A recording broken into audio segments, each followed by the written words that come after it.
Kako je divno tvoje prebivalište, Svevladaru Bože.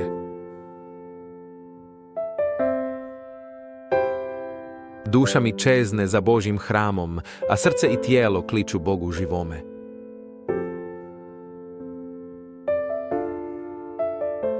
I vrapci si dom nalaze, i lastavice gnijezda grade, da izlegnu mlade kraj Božjih žrtvenika.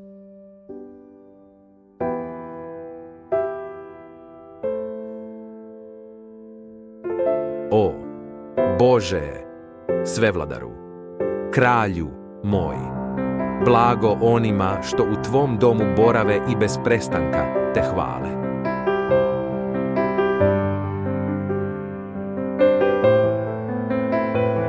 Blago onima čija je snaga u tebi, čije srce čezne putovati u tvoj hram.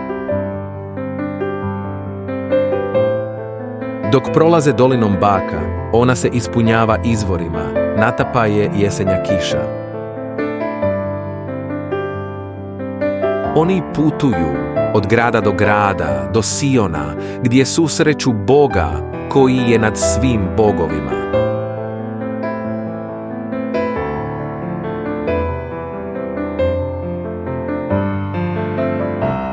Bože Svevladaru, čuj moju molitvu. Saslušaj me,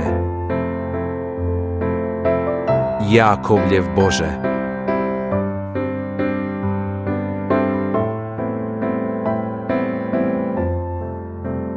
Bože, čuvaj nam kralja, našeg zaštitnika. Naklono pogledaj lice svog izabranika. Bolji je jedan dan u tvom hramu nego 1000 bilo gdje drugdje.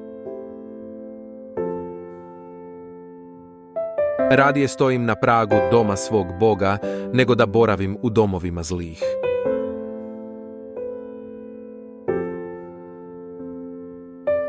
Bog je sunce i štit. Bog daje milost i slavu. Nijedno dobro ne uskraćuje onima koji ispravno žive.